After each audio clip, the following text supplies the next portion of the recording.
सबैजनालाई जय मसी। तपाईहरु माझमा तपाईले मेरो स्क्रिनमा देखिरहनु भएको छ एउटा शुभ विवाह, अर्को पवित्र विवाह है। यो शुभ विवाह भनेको चाहिँ विशेष गरेर नन क्रिस्चियनहरु जति हुनुहुन्छ उहाँहरुको चाहिँ जुन आफ्नो शास्त्रबाट हैन त्यो सबै त्यो एउटा शुभ लगन हेरेर चाहिँ तारिखहरु झिकिन्छ अथवा यो डेटमा गरिन्छ एउटा शुभ साइत भनेर चाहिँ यसरी छुटाएर चाहिँ गरिन्छ भने क्रिस्चियनहरुको चाहिँ ईसाईहरुको चाहिँ तपाईले पवित्र विवाह भनेर कुनै पनि चर्चमा देख्नुहुन्छ भनेदेखि तपाईले यो सोच्नुहोस् कि यो पवित्र विवाह चाहिँ विशेष गरेर कस्तो व्यक्तिलाई भन्दाखेरि विवाह पूर्व जो स्वयं बेहुला बेहुली छ अथवा केटाकेटी छ उनीहरु चाहिँ फिजिकल रिलेसनमा छैन, कुनै पनि सेक्सुअल रिलेसनमा छैन भन्ने जनाउँछ है। कुनै पनि व्यक्ति अथवा कुनै पवित्र विवाह लेखेको ठाउँहरु छ भनेदेखि उले स्वयमित जो विवाह गर्दै छ उनीहरुसँग पनि फिजिकल रिलेसनमा छैन र उले अरूसँग पनि गरेको छैन भन्ने कुराले जनाउँदछ है। यो पवित्र विवाह भन्ने कारण चाहिँ यदि कसैले यसलाई गलत तरिकाले लिइराखेको छ भनेदेखि हामीले पनि गर्दा हुन्छ भनेर हामी लिइराखेको छौं भनेर यो चाहिँ गलत छ है। तर बाइबलले हिसाबमा हिब्रू 13:4ले भन्छ विवाह चाहिँ आदरणीय होस् हैन। त्यो भएको कारणले पवित्र विवाह गर्न चाहिँ को योग्य हुन्छ भन्दाखेरि जो व्यक्तिहरुको जीवनमा उनीहरु विवाह पूर्व कुनै पनि फिजिकली रिलेसनमा कसैसँग छैन, स्वयमित हुनेवाला दुला दुलाईसँग पनि छैन भनेदेखि त्यो व्यक्तिहरु यो पवित्र विवाहको लागि योग्य ठहरिन्छ एउटा कुरा है। अनि अर्को कुरा चाहिँ के हो भन्दाखेरि यो जुन सेतो साडी लगाइन्छ क्रिस्चियनहरुकोमा यसले चाहिँ पवित्रताको कुरालाई झल्काउँछ। भले यो बाइबलमा त छैन, यो पछि गएर एउटा 13औं 14औं शताब्दीतिर एउटा युरोपियन कन्ट्रीहरुमा यसको कमन आयो। तर हामीले सिम्बोलिकमा हेर्दाखेरि चाहिँ हामी त्यसको अर्थ यो पाउँदछौं।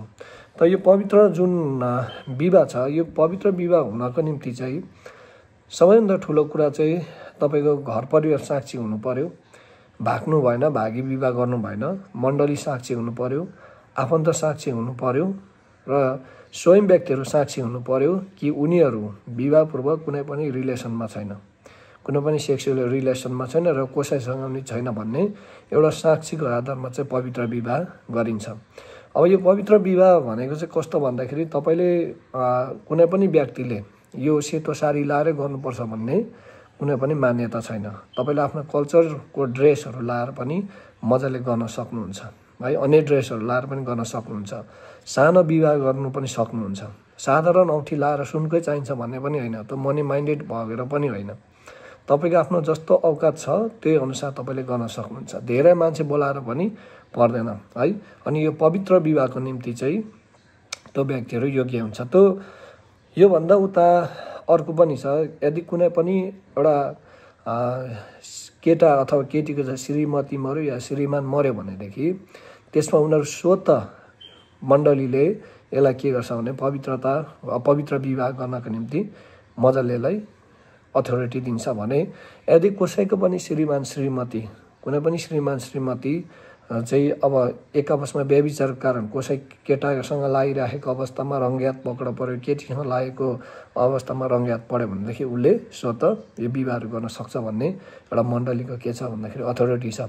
भयल जेसुकै भए पनि तपाईको के छ भन्दाखेरि क्रिस्चियनहरुको चाहिँ दुई टाइप त हैन, धेरै नै छ। तर आफ्नो हामीले बुझ्ने भनेदेखि चाहिँ एउटा पवित्र विवाह छ, अर्को हात बान्ने विवाह भनिन्छ। यो हात बान्ने विवाह चाहिँ कस्तोलाई भन्दाखेरि जो भागेर जान्छ हैन, जो व्यक्तिहरु चाहिँ मण्डलीको विरुद्धमा परिवारको विरुद्धमा अथवा भागी विवाहहरु गर्छ अथवा कसै एउटा व्यभिचारको कारण बिना डिभोर्समा पुगेर उनीहरु विवाह गरेको हुन्छ, यस्तो विवाहहरुलाई चाहिँ पवित्र विवाहहरु दिएको अथवा छोडपत्रको हैन बिना कारण चाहिँ अब त्यो एउटा आफ्नो परिवारको समस्याको कारणले छोडपत्र भएको छ। यसलाई डिसरेस्पेक्ट त गरेको हैन, तर यसलाई चाहिँ मण्डलीले दिने एउटा के छ भन्दाखेरि बेग्लै तरिकाको विधि छ। यसलाई चाहिँ हाम्रो तपाईको के रे हात बान्ने काम भनिन्छ है। अनि यसलाई चाहिँ अर्को चाहिँ अब हाम्रो समाजमा बुझ्ने तरिकालाई चाहिँ हात बान्ने विवाह भनेर हामी बुझ्नु पर्दछ। तसर्थ हामीले बुझ्नुपर्ने कुरा चाहिँ के छ भन्दाखेरि क्रिस्चियनहरुको चाहिँ पवित्र विवाह भनेको चाहिँ त्यो व्यक्ति मात्रै योग्य छ जो व्यक्ति एउटा फिजिकल रिलेसनमा र मण्डलीको साक्षीमा परिवारको साक्षीमा चाहिँ उनीहरू र आफन्तहरूको साक्षीमा विवाह गर्न योग्यको छ भनेर पवित्रताको कुराहरूमा योग्यता छ भन्नको खातिर चाहिँ पवित्र विवाहहरू लेखिएको हुन्छ अथवा पवित्र विवाहहरू गरेको हुन्छ। यसमा कसैले पनि छल कपट गरेर अब उनीहरू पवित्र नभए पनि आफूमा रिलेसन त्यस्तो सुरुमा भए पनि उनीहरूले पवित्र विवाह भनेर लेख्छ अथवा गर्छ भनेदेखि त्यो व्यक्तिहरू चाहिँ स्वयं नै आफू न्याय भोग्नको निम्ति उचित हुन्छ। त्यसमा कुनै पनि व्यक्तिहरूको अथवा साक्षी नहुँदै भित्रभित्र कोहीले धेरैले यस्तो कुराहरू गर्नु सक्छ होइन। त्यस्तो अवस्थामा चाहिँ त्यसको जवाबदेही चाहिँ आफू नै हुनुपर्छ होइन।